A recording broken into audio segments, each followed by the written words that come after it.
तो अपने question start करने से पहले मैं आप सभी को कहना चाहती हूँ कि ये जो एक्सप्लेनेशन लिखी होती है ये आप लोगों के लिए लिखी है और इसका लिखने का सिर्फ यही एक कारण रहता है कि हम जो भी क्वेश्चन यहाँ पे लिख रहे हैं उससे जो भी अन्य क्वेश्चन बनते हैं वो हमारी इस एक्सप्लेनेशन में कवर हो जाते हैं।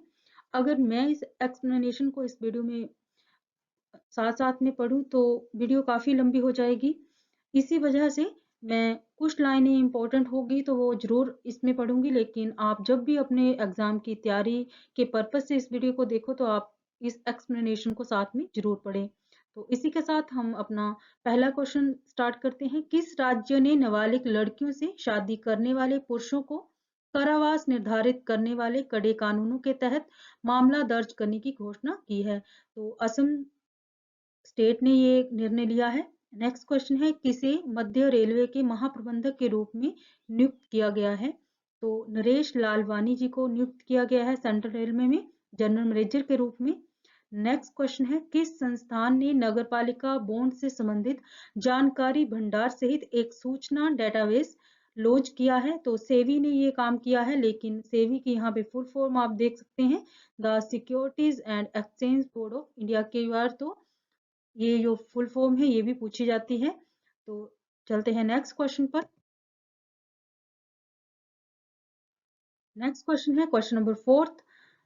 किस राज्य ने national scout and guide jamboree की मेजबानी की है? तो राजस्थान ने की है। और अगर मैं इसकी एक्सप्लेनेशन में से कुछ इंपॉर्टेंट पढ़ूं तो जो ये जम्बूरी है ये 1953 में सबसे पहले शुरू हुआ था और हैदराबाद में शुरू हुआ था ये। और लेकिन जो राजस्थान ने इसकी मेजबानी अब की है, इससे पहले उन्होंने 66 ईयर पहले इसकी जो मेजबानी की थी। ये काफी इंपॉर्टेंट लाइंस हैं।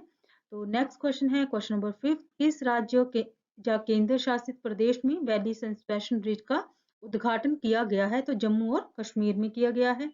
नेक्स्ट क्वेश्चन है, न्यूयॉर्क फिल्म क्रिटिक्स सर्कल में सर्वश्रेष्ठ निर्देशक का जो पुरस्कार है वो एस राजामौली जी को मिला है। तो नेक्स्ट क्वेश्चन पे चलते हैं।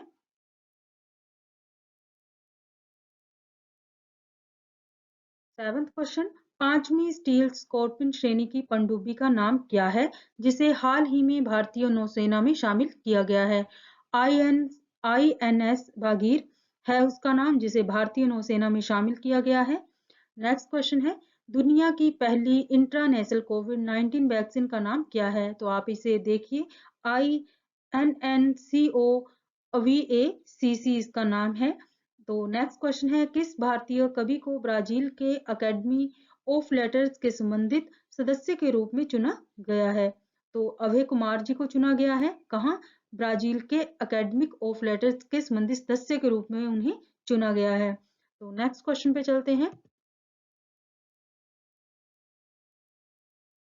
नेक्स्ट क्वेश्चन है हमारा क्वेश्चन नंबर 10। सुनील बाबू जिनका हाल ही में निधन हो गया, वो कौन से क्षेत्र से जुड़े हैं? तो वो फिल्म इंडस्ट्री से जुड़े हैं। नेक्स्ट क्वेश्चन, केंद्रीय मंत्री डॉक्टर जितेंद्र सिंह ने किस राज्यों में राष्ट्रीय जीनोम संपादन और प्रशिक्षण केंद्र का उद्घाटन किया है? तो पंजाब स्टेट में किया है उन्होंने उद्घाटन। नेक्स्ट क्वेश्चन, एशियाई प्रांत प्रांत डाक संघ का मुख्यालय कहाँ है? तो इसका जो मुख्यालय है बैंकॉक है। और ये किस लिहाज से काफी इंपॉर्टेंट क्वेश्चन है, वो इसी लिहाज से है कि एशियाई प्रशांत डाक संघ का नेतृत्व अब कौन संभालेगा इस महीने से? भारत ही संभालेगा। इस वजह से ये काफी इंपॉर्टेंट क्वेश्चन है। नेक्स्ट क्वेश्चन पे चलते हैं। Question number 13। किस भारतीय अमेरिकी को वायुसेना ब्रिगेडियर जनरल के ग्रेड में नियुक्ति के लिए नामित किया गया है? तो राजा जे चारी है उनका नाम। भारतीय मूल के अमेरिकी अंतरिक्ष यात्री राजा ये चारी को अमेरिकी वायुसेना में वायुसेना ब्रिगेडियर जनरल की नियुक्ति के लिए नामित किया गया है। ये एक संयुक्त राज्य वायुसेना का एक सितारा जनरल ऑफिसर रैंक है जो कर्नल से थोड़ा ऊपर और मेजर जनरल से थोड़ा नीचे है। नेक्स्ट क्वेश्चन है क्वेश्चन नंबर 14। पद्म विभूषण पुरस्कार 2023 के कितने लोगों को चुना गया है? तो 6 लोगों को चुना गया है इसके लिए।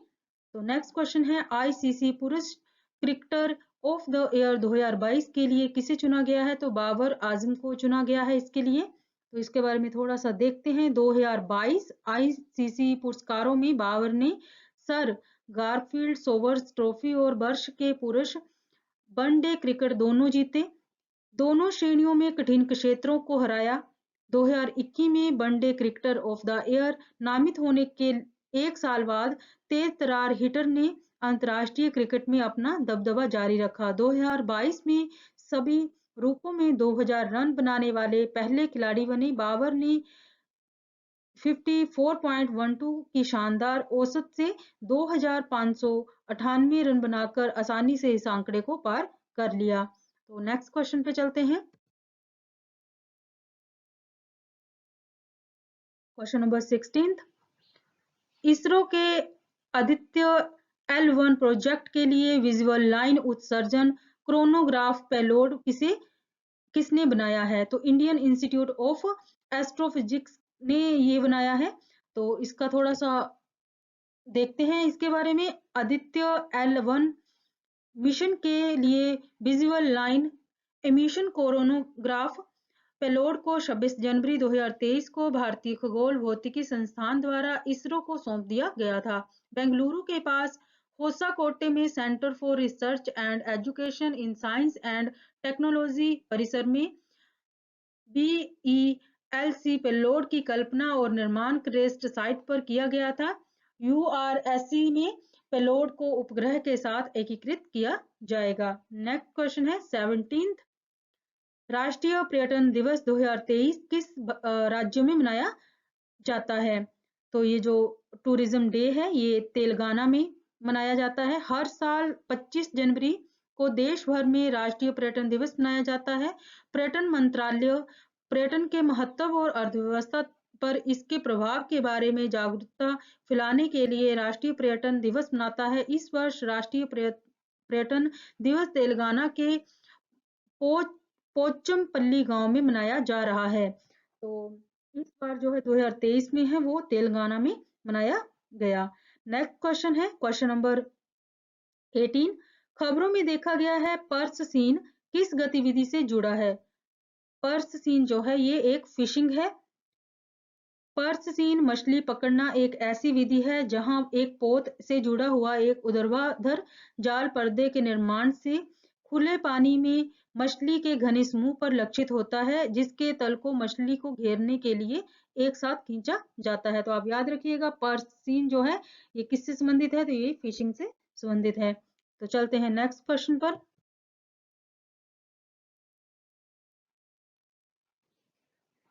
तो नेक्स्ट क्वेश्चन है आधार UPI। ये जो हमारा क्वेश्चन है ये 19 है और यहाँ पे गलती से 9 लिखा गया है, लेकिन ये 19 क्वेश्चन है। 19th क्वेश्चन है आधार UPI डिजिटल लॉकर कोवन GEM और GSTN जैसे डिजिटल समाधानों के समूह का क्या नाम है? तो इन सभी का जो एक नाम दिया है इसे इंडिया स्टेक नाम दिया गया है। इंडिया स्टेक, आधार, UPI digital locker, CoWIN, GEM और GSTN जैसे डिजिटल समाधानों का एक बहुस्तरीय समूह है जिन्होंने भारत में डिजिटल परिवर्तन में महत्वपूर्ण भूमिका निभाई है। पहला इंडिया स्टैक डेवलपर सम्मेलन नई दिल्ली में आयोजित किया जाएगा ताकि पूरी दुनिया में भारत के डिजिटल सामानों को व्यापक रूप से अपनाया जा सके। Next question number 20। किस संस्थान ने विश्व आर्थिक स्थिति और संभावनाएं 2023 रिपोर्ट जारी की है? यूनाइटेड नेशन ने ये वाली जो रिपोर्ट है ये जारी की है। नेक्स्ट क्वेश्चन है भारत ने रेडियो और टीवी प्लेटफॉर्मों में विभिन्न शैलियों के कार्यक्रमों का आदान प्रदान करने के लिए किस देश के साथ एक समझौता ज्ञापन पर हस्ताक्षर किए हैं? तो इजिप्ट के साथ उन्होंने ये वाला कार्य किया है। तो नेक्स्ट क्वेश्चन पे चलते हैं। Question number 22। प्रधानमंत्री राष्ट्रीय शिक्षुता मेला जिसे PM नाम कितने जिलों में आयोजित किया जा रहा है? तो 242 जिले हैं वहां पे इसे जारी किया गया है, आयोजित किया गया है। तो नेक्स्ट क्वेश्चन है 23। पहले कश्मीरी ज्ञानपीठ पुरस्कार विजेता का नाम क्या है जिनकी हाल ही में मृत्यु हो गई है? तो उनका नाम है रहमान राही। Next question. किस भारतीय एथलीट ने हाल ही में अंडर 15 ब्रिटिश ओपन स्क्वैश खिताब जीता है? तो अनाहत सिंह है उनका नाम जिन्होंने ये खिताब जीता है। तो इसी के साथ चलते हैं नेक्स्ट क्वेश्चन पर। क्वेश्चन नंबर 25, दिलीप महालनबिस जिन्हें 2023 में पद्म विभूषण पुरस्कार से सम्मानित किया गया था, किस पेशे से जुड़े थे? तो जो दिलीप महालनबिस थे वो डॉक्टर थे। दिलीप महालनबिस जो इन्हें मरण उपरांत इन्हें पद्म विभूषण मिला है और श्रीनिवासन वर्धन को पद्म विभूषण से सम्मानित किया गया। डॉक्टर दिलीप महालनबिस ने देश की सेवा की और 1971 में बांग्लादेश के मुक्ति संग्राम के दौरान हैजा का प्रकोप होने पर लाखों लोगों की जान बचाई थी। तो ये काफी इंपॉर्टेंट लाइन है गाइस। नेक्स्ट क्वेश्चन है question number 26, Odesa port city जिसे खबरों में देखा गया था किस देश में स्थित है? तो ओडेसा जो है हमारा उड़ीसा नहीं है गाइस, ये यूक्रेन में स्थित है। यूक्रेन के बंदरगाह शहर ओडेसा के ऐतिहासिक केंद्र को रूस के विरोध के बावजूद यूनेस्को द्वारा लुप्त प्राय विश्व धरोहर स्थल नामित किया गया है। ओडेसा जिसे काला सागर के मोती के रूप में भी जाना जाता है, पर रूस के यूक्रेन पर आक्रमण करने के बाद से कई बार बमबारी की गई है। यूक्रेन में 7 अन्य स्थलों को यूनेस्को की विश्व धरोहर सूची में शामिल किया गया है, जिसमें कीव में सेंट सोफिया कैथेड्रल और पश्चिमी शहर लिविवी का ऐतिहासिक केंद्र शामिल है। नेक्स्ट क्वेश्चन है, चीन के बाद व्यापार T+1 निपटान चक्र शुरू करने वाला दुनिया का दूसरा देश कौन सा है?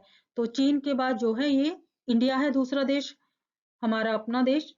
नेक्स्ट क्वेश्चन,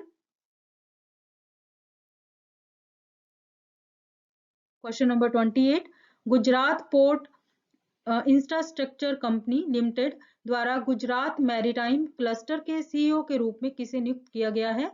तो इनका नाम है माधवेंद्र सिंह। माधवेंद्र सिंह को Gujarat port infrastructure company limited द्वारा गुजरात मेरीटाइम क्लस्टर का पहला मुख्य कार्यकारी अधिकारी नामित किया गया है। गुजरात समुद्री क्लस्टर विश्व मानकों की समुद्री सेवाओं के लिए एक केंद्र बनने का लक्ष्य के साथ अपनी तरह का देश का पहला वाणिज्यिक समुद्री क्लस्टर है। नेक्स्ट क्वेश्चन है, किस देश ने पुरुष हॉकी विश्व कप 2023 का खिताब जीता? तो किस देश ने जीता है ये? तो जर्मनी ने जीता है। जर्मनी ने 29 जनवरी 2023 को भारत के भुवनेश्वर के कलिंगा स्टेडियम में बेल्जियम को पेनल्टी शूटआउट में 5-4 से हराकर FIH पुरुष हॉकी विश्व कप 2023 जीता है। Next question, question number 30, under 19 महिला T20 विश्व कप 2023 में भारतीय टीम ने खिताब जीतने के लिए किस देश को हराया है? तो भारतीय जो महिला टीम है इन्होंने इंग्लैंड देश को हराया है। 29 जनवरी 2023 को भारत ने दक्षिण अफ्रीका में एक मनोरंजक एक तरफा फाइनल में इंग्लैंड को 7 विकेट से हराया। ये महिला क्रिकेट टीम के लिए पहली वैश्विक चैंपियनशिप है। तो चलते हैं नेक्स्ट क्वेश्चन पर। क्वेश्चन नंबर 31, भारत ने सालाना 12 चीतों को पेश करने के लिए किस देश के साथ एक समझौता ज्ञापन पर हस्ताक्षर किए हैं? तो साउथ अफ्रीका के साथ इन्होंने ये समझौता किया है। भारत और दक्षिण अफ्रीका ने 27 जनवरी 2023 को अगले 8 से 10 वर्षों तक हर साल 12 अफ्रीकी चीतों को पेश करने के लिए समझौता ज्ञापन पर हस्ताक्षर किए हैं। तो ये भी काफी इंपॉर्टेंट क्वेश्चन है गाइस। नेक्स्ट क्वेश्चन पे चलते हैं, क्वेश्चन नंबर 32, ऑस्ट्रेलियाई ओपन चैंपियनशिप 2023 का पुरुष एकल खिताब किसने जीता है?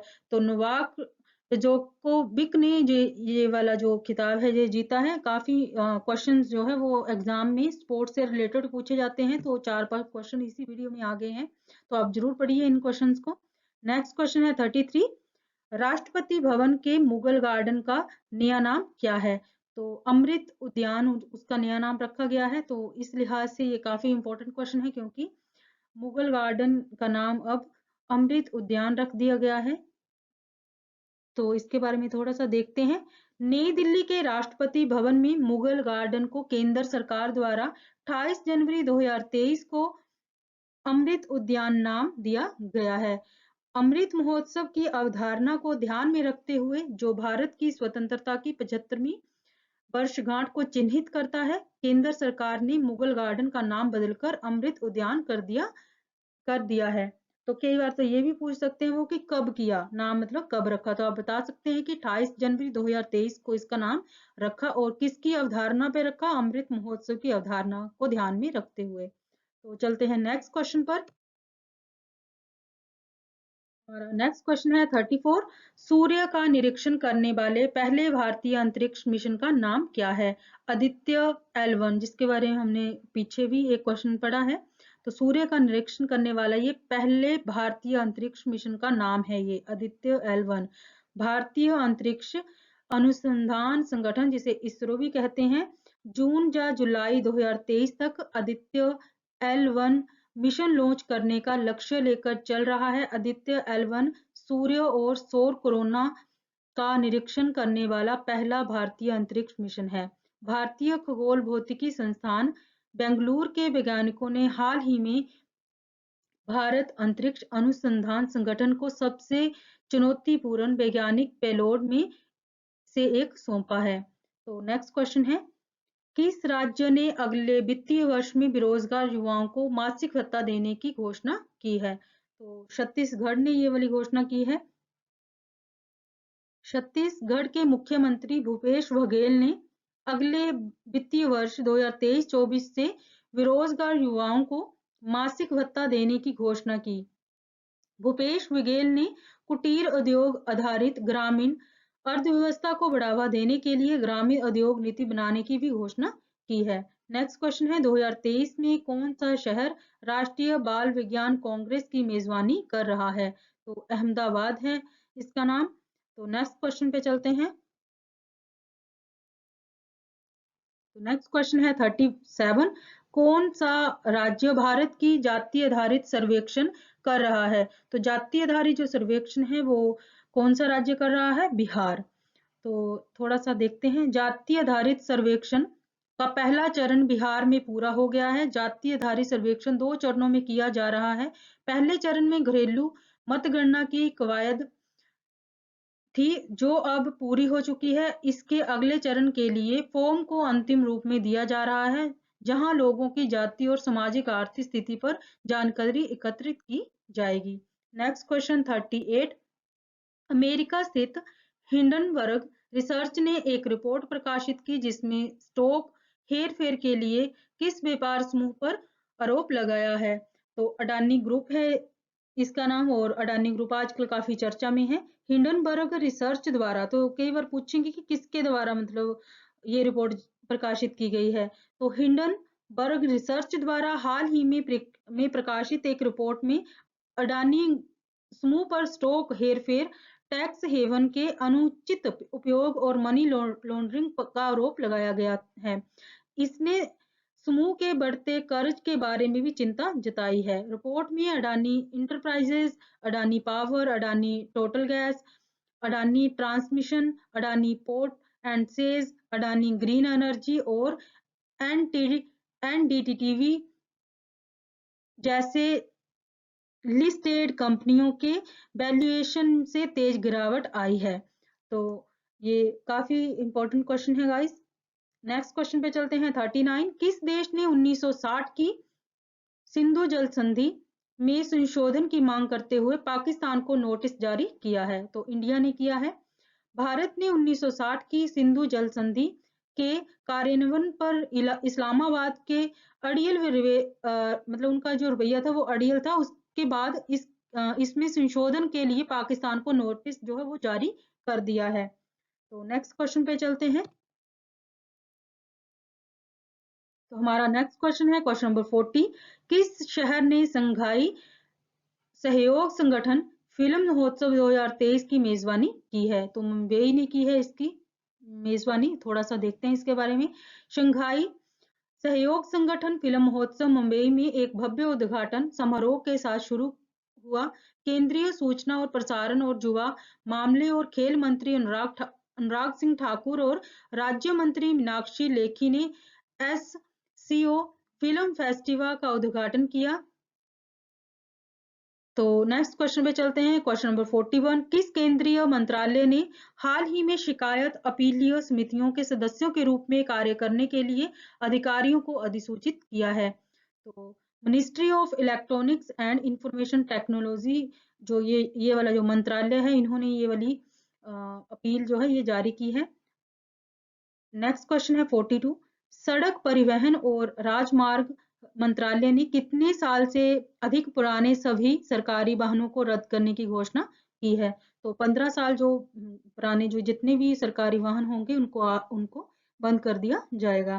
तो देखते हैं इसके बारे में थोड़ा सा। केंद्रीय सड़क परिवहन और राजमार्ग मंत्री नितिन गडकरी ने घोषणा की कि 1 अप्रैल से 15 साल से अधिक पुराने सभी सरकारी स्वामित्व वाले वाहनों को खत्म कर दिया जाएगा। इसके तहत केंद्र और राज्य सरकारों, परिवहन निगम और सार्वजनिक क्षेत्र के उपक्रमों के स्वामित्व वाले 9 लाख से अधिक वाहन और वैकल्पिक ईंधन वाले नए वाहन उनकी जगह लेंगे। Next question. तो नेक्स्ट क्वेश्चन है हमारा क्वेश्चन नंबर 43, निधि आपके निकट किस संस्थान का आउटरीच कार्यक्रम है? निधि आपके निकट, वैसे तो निकट होगा गाइस, ये यहाँ पे लिखने में थोड़ी सी गलती हो गई है, निधि आपके निकट। तो ये कार्यक्रम जो है, ये संस्थान का नाम है EPFO, जिसकी फुल फॉर्म है एम्प्लॉइज प्रोविडेंट फंड ऑर्गेनाइजेशंस। तो इन्होंने ये वाली जो आउटरीच कार्यक्रम है इन्होंने शुरू किया है। कर्मचारी भविष्य निधि संगठन EPFO ने सभी जिलों में निधि आपके निकट कार्यक्रम के माध्यम से व्यापक पहुंच कार्यक्रम शुरू किया है। इस कार्यक्रम का उद्देश्य हर महीने की 27 तारीख को सभी जिलों तक पहुंचना और संगठन और उसके हितधारकों के बीच संबंधों को मजबूत करना है। तो नेक्स्ट क्वेश्चन है, कौन सा शहर पर्यावरण और जलवायु स्थिरता पर G20 कार्य समूह बैठक का मेजबान है? तो बेंगलुरु है इसका सही आंसर। बेंगलुरु में G20 पर्यावरण और जलवायु स्थिरता पर एक संवेदीकरण कार्यशाला का आयोजन किया जा रहा है। पर्यावरण और जलवायु स्थिरता पर G20 कार्य समूह की पहली बैठक फरवरी 2023 में बेंगलुरु में आयोजित की जाएगी। नेक्स्ट क्वेश्चन है क्वेश्चन नंबर 45, किस राज्य या केंद्र शासित प्रदेश में centre for maritime economy and connectivity की स्थापना की जानी है? तो न्यू दिल्ली में ये स्थापना की जानी है। तो इसके बारे में थोड़ा सा देखते हैं, दो तीन लाइनें पढ़ती हूँ। भारतीय बंदरगाह संघ ने नई दिल्ली में समुद्री अर्थव्यवस्था और कनेक्टिविटी केंद्र स्थापित करने के लिए विकासशील देशों के लिए अनुसंधान और सूचना प्रणाली के साथ समझौता ज्ञापन पर हस्ताक्षर किए हैं। अंडमान और निकोबार द्वीप समूह में ग्रेटर निकोबार में गलाथिया खाड़ी में ट्रांसशिपमेंट पोर्ट की प्रस्तावित परियोजना बिम्स्टेक राष्ट्रों के लिए फायदेमंद होगी। नेक्स्ट क्वेश्चन है हमारा 46, कौन सा देश फिडे विश्व चैंपियनशिप 2023 का मेजबानी करेगा? तो कजाकिस्तान है इसका सही आंसर। नेक्स्ट क्वेश्चन पे चलते हैं। प्रधानमंत्री नरेंद्र मोदी अंडमान और निकोबार के 21 द्वीपों का नाम इन पुरस्कार विजेताओं के नाम पर रखेंगे। तो परमवीर चक्र जो विजेता है उनके नाम पर इसका नाम होगा। तो इस लिहाज से ये काफी इंपॉर्टेंट क्वेश्चन है गाइस, तो इस क्वेश्चन की एक्सप्लेनेशन हमें जरूर पढ़नी चाहिए। प्रधानमंत्री नरेंद्र मोदी जी ने अंडमान और निकोबार के 21 द्वीपों का नाम परमवीर चक्र विजेताओं के नाम पर रखा ताकि वास्तविक जीवन के नायकों को उचित सम्मान और मान्यता दी जा सके। ये कदम पराक्रम दिवस पर उठाया गया था, जिसे नेताजी सुभाष चंद्र बोस जयंती के रूप में भी जाना जाता है। राष्ट्रीय कार्यक्रम का उद्देश्य प्रमुख भारतीय स्वतंत्रता सेनानी नेताजी सुभाष चंद्र बोस की जयंती को चिन्हित करता है। नेक्स्ट क्वेश्चन है क्वेश्चन नंबर 48, भारतीय वायुसेना के नए उप प्रमुख के रूप में किसे नियुक्त किया गया है? अमरप्रीत सिंह। अमरप्रीत सिंह को वायुसेना के नए उप प्रमुख प्रमुख के रूप में नियुक्ति मिली है। एयर मार्शल एपी सिंह को, एपी सिंह मतलब अमरप्रीत सिंह को भारतीय वायुसेना का नया उप प्रमुख नामित किया गया है। वह एयर मार्शल संदीप सिंह का स्थान लेंगे जो सेवानिवृत्त हो रहे हैं। एयर मार्शल एपी सिंह अब मध्य वायु कमान के air officer commanding in chief के रूप में कार्य करते हैं। 1 फरवरी 2023 को वे उप प्रमुख के रूप में कार्यभार संभालेंगे। 21 दिसंबर 1984 को उन्हें भारतीय वायुसेना की लड़ाकू शाखा में शामिल किया गया था। नेक्स्ट क्वेश्चन पे चलते हैं। क्वेश्चन नंबर 49, किस भारतीय बल्लेबाज ने हाल ही में क्रिकेट से संन्यास की घोषणा की है? तो मुरली विजय ने जो है ये एक बल्लेबाज थी, इन्होंने संन्यास की घोषणा कर दी है। भारत के सलामी बल्लेबाज मुरली विजय ने 30 जनवरी 2023 को क्रिकेट के सभी प्रारूपों से संन्यास की घोषणा की, जिससे 16 साल से अधिक समय तक चले एक वरिष्ठ करियर का अंत हो गया। विजय ने भारत के 2018-19 ऑस्ट्रेलियाई दौरे के पहले 2 टेस्ट खेले थे, जिसमें पर्थ में दूसरा टेस्ट टीम के लिए उनका विदाई मैच था। तमिलनाडु के इस सलामी बल्लेबाज ने 2008 बॉर्डर गावस्कर ट्रॉफी के दौरान ऑस्ट्रेलिया के खिलाफ घरेलू मैदान पर टेस्ट क्रिकेट में पदार्पण किया था। नेक्स्ट क्वेश्चन है 50, हाल ही में एनएमडीसी के ब्रांड एम्बेसडर के रूप में किसे चुना गया है? तो निखत जरीन को चुना गया है। विश्व मुक्केबाज चैंपियनशिप और बर्मिंघम 2022 राष्ट्रमंडल खेलों में स्वर्ण पदक विजेता निखत जरीन ने एनएमडीसी को अपने ब्रांड एम्बेसडर के रूप में बढ़ावा देने के लिए एक समझौते ज्ञापन पर हस्ताक्षर किए हैं। नेक्स्ट क्वेश्चन है 51, किस राज्य या केंद्र शासित प्रदेश की झांकी ने गणतंत्र दिवस 2023 के लिए सर्वश्रेष्ठ झांकी का पुरस्कार जीता है? ये काफी इंपॉर्टेंट क्वेश्चन है गाइस। तो उत्तराखंड ने जीता है। उत्तराखंड को उनकी झांकी के लिए पहला स्थान मिला, जिसमें महाराष्ट्र और उत्तर प्रदेश को क्रमशः दूसरे और तीसरा स्थान मिला है। उत्तराखंड की झांकी में राज्य के वन्यजीव और धार्मिक स्थल शामिल थे। विश्व प्रसिद्ध कॉर्बेट नेशनल पार्क में झांकी के अग्रभाग में बारहसिंगा हिरन और कई पक्षियों को घूमते हुए दर्शाया गया था। आजादी का अमृत महोत्सव पर महाराष्ट्र की झांकी में 3.5 शक्तिपीठ और नारी शक्ति शामिल थे, जबकि उत्तर प्रदेश की झांकी में अयोध्या दीपोत्सव दिखाया गया था। नेक्स्ट क्वेश्चन, नई एकीकृत खाद्य सुरक्षा योजना का नया नाम क्या है? तो प्रधानमंत्री गरीब कल्याण अन्न योजना है इसका नाम। नेक्स्ट क्वेश्चन है 53, भारत ने किस देश के साथ राजनयिकों के प्रशिक्षण में सहयोग बढ़ाने के लिए एक समझौते ज्ञापन पर हस्ताक्षर किए हैं? पनामा के साथ इन्होंने ये हस्ताक्षर किए हैं। भारत और पनामा के राजनयिकों के प्रशिक्षण में सहयोग बढ़ाने के लिए समझौता ज्ञापन पर हस्ताक्षर किए गए हैं। नेक्स्ट क्वेश्चन है, टाटा पावर हाउसिंग सोसाइटी के लिए भारत का पहला सौर यंत्र किस शहर में स्थापित करेगा? तो इसका सही आंसर है मुंबई।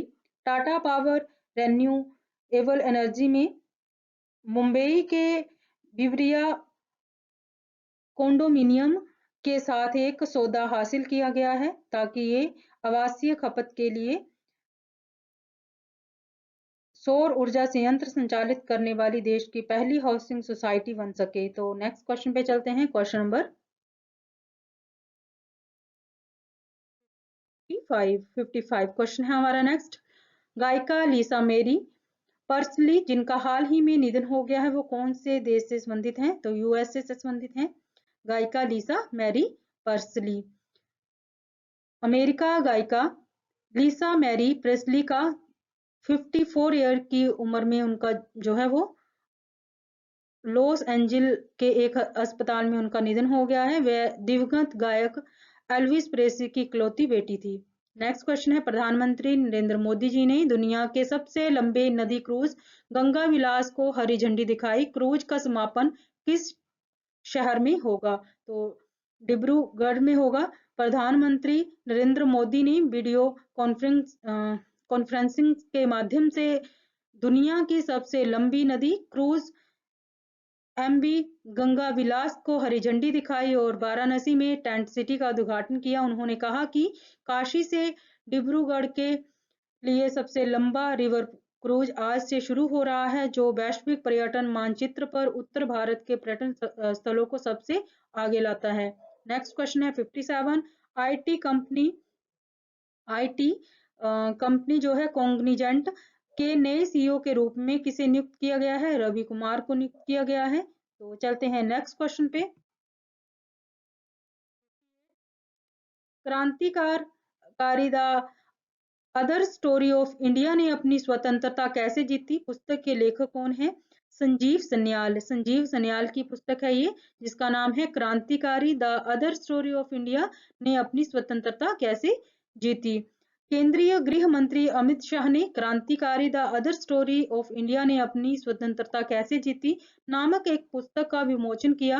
पुस्तक के लेखक अर्थशास्त्री संजीव सन्याल सन्याल द्वारा लिखी गई कुछ अन्य पुस्तकों में सात नदियों की भूमि, भारतीय पुनर्जागरण और द ओशन ऑफ चूरन शामिल हैं, जो प्रधानमंत्री के आर्थिक सलाहकार परिषद के सदस्य भी हैं। नेक्स्ट क्वेश्चन पे चलते हैं, क्वेश्चन नंबर 59। जापान के साथ पारस्परिक पहुंच समझौता करने वाला पहला यूरोपीय देश कौन सा है? तो यूके है वो देश। ब्रिटेन के प्रधानमंत्री ने लंदन में जापान के प्रधानमंत्री के साथ एक ऐतिहासिक रक्षा समझौते पर हस्ताक्षर किए हैं। इसे एक सदी से अधिक समय में दोनों देशों के बीच सबसे महत्वपूर्ण रक्षा समझौता माना जाता है, जो ब्रिटेन के बलों को जापान में तैनात करने की अनुमति देता है। नेक्स्ट क्वेश्चन और इस वीडियो का हमारा लास्ट क्वेश्चन है, किस संगठन ने ग्लोबल रिस्क रिपोर्ट 2023 जारी की है? वर्ल्ड इकोनॉमिक फोरम जो है, इन्होंने ग्लोबल रिस्क रिपोर्ट 2023 जो है वो जारी की है। वैश्विक जोखिम रिपोर्ट 2023 को हाल ही में विश्व आर्थिक मंच द्वारा जारी किया गया था। रिपोर्ट के अनुसार जलवायु परिवर्तन को कम करने में विफलता के साथ साथ जलवायु परिवर्तन अनुकूलन की विफलता आगे अगले दशक में दुनिया के सामने आने वाले दो सबसे गंभीर जोखिम हैं। उनके बाद प्राकृतिक आपदाएं और चरम मौसम की घटनाएं और जैव विविधता का नुकसान और पारिस्थितिकी तंत्र का पतन होता है। तो ये थे आज के हमारे क्वेश्चंस।